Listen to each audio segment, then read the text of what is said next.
acho que essa democracia foi sendo reconstituída, não foi só no meu governo, já vinha de antes, né? O governo do presidente Sarney, presidente Itamar. Eu achei que era muito importante fortalecer as instituições, né? Respeitar a lei e fortalecer as instituições. Eu acho que isso é importante porque vai consolidando a democracia. Mas é mais do que isso que era necessário ter sido feito, nós só fizemos em parte. Quais foram as grandes mudanças que ocorreram aqui? Primeiro é que o Brasil passou a ter de conviver com um mundo diferente, que tinha caído o muro de Berlim, começava a globalização, sobretudo no sistema financeiro, os países não podiam mais viver isolados, e nós tínhamos uma nova Constituição.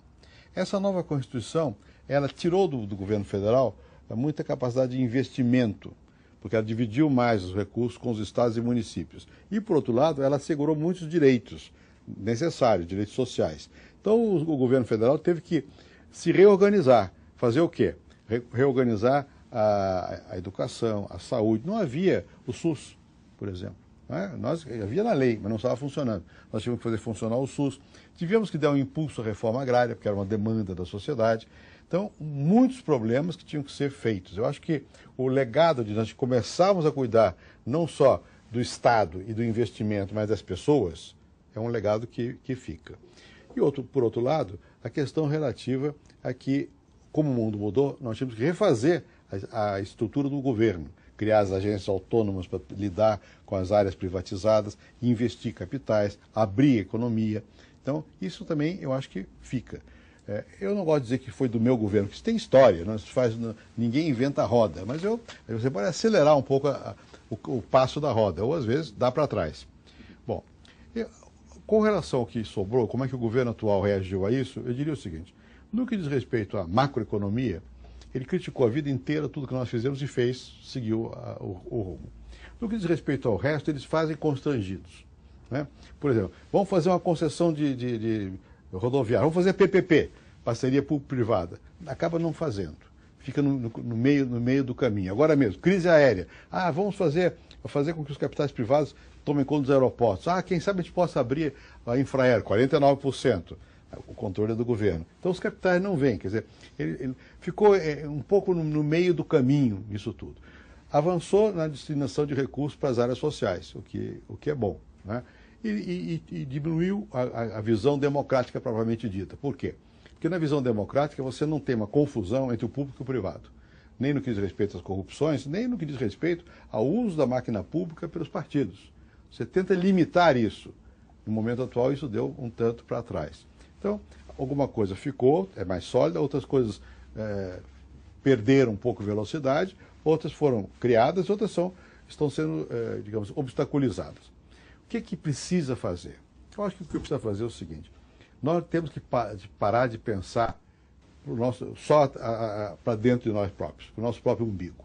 Não adianta comparar o presente com o passado, porque o presente é sempre melhor, tem sido no Brasil, ainda bem. A educação melhora, a saúde melhora, a economia melhora, desde sempre, né? O Brasil foi um dos países que mais cresceram no século passado, né? Isso aqui se urbanizou, hoje tem todas as crianças na escola, nós avançamos, muito bem. O problema é outro, é que nós estamos num mundo que é integrado e nós estamos competindo. Então a pergunta é, e os nossos competidores estão à nossa frente? Nós temos velocidade para alcançá-los ou não? Quer dizer, o Brasil precisa de uma visão grandiosa. Ele não pode se pensar só em comparação com ele próprio. Ele tem que pensar comparando. O que está fazendo a China? O que está fazendo a Índia? O que está fazendo a Rússia? Os países do leste europeu, né? O México, outros países. Nós temos que estar o tempo todo. E aí nós vamos ver que nós precisamos de muito mais impulso na educação, na ciência e tecnologia, no respeito às leis, na crença efetiva na democracia, né? Na capacidade dos governos de persistirem num certo rumo, né? E sempre com grandeza. Eu acho que está faltando uma visão de grandeza, né? Toma o caso da infraestrutura. Nós precisamos remodelar completamente a nossa infraestrutura. Chegou um momento que a produção vai ser limitada porque falta estrada, porque falta avião, falta aeroporto, falta porto, falta investimento em energia. Então nós temos que ter uma programação muito mais vigorosa do que aquela que nós estamos tendo nesse momento.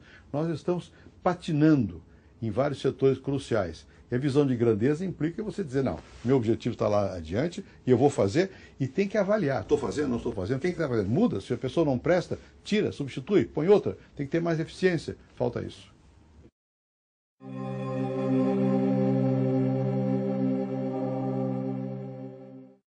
Há uma espécie de crise da democracia representativa, não é só aqui, em quase todo mundo. Por quê? Porque houve uma mudança muito grande nos hábitos, no tipo de informação que se tem. As sociedades ficaram mais fragmentadas, não estão tão coesionadas em termos das estruturas de classe como no passado. Mesmo as agremiações estudantis que agrupavam jovens, estudantes, já hoje em dia é difícil você ter coesão e ação em conjunto desse tipo de categoria. Há muito mais interesses específicos. Por exemplo, a juventude continua muito interessada na música, fortemente interessada, e ela participa em festivais de música e tudo mais. Então tem que buscar a conexão com aquilo que realmente é interessante para a juventude. Onde é que está a vida? Eu acho que quem tem interesse pela política tem que juntar a política à vida e não ficar esperando que as pessoas saiam da sua vida para entrar num outro canal, que é o canal da política. Então eu acho que precisamos reinventar a política para que a juventude possa, então, sentir que existe alguma coisa em comum. Eu tenho dito muito nas organizações partidárias que a vida partidária hoje em dia é muito para dentro dos partidos. É o diretório tal, quem vai ser presidente, quem vai ser isso, quem vai ser aquilo. O jovem não quer saber disso. Quer atrair o jovem? Vamos discutir ecologia, vamos discutir meio ambiente, vamos discutir música, vamos discutir gênero, diferença entre homem e mulher. Aí você atrai as pessoas. Vamos discutir até mesmo educação, que é uma coisa que toca de perto aos jovens. Vamos discutir o emprego, porque há um problema de falta de emprego para a juventude. Então, ou você entra nas questões e atrai pelas questões, ou você, através do jogo de poder, não atrai a juventude.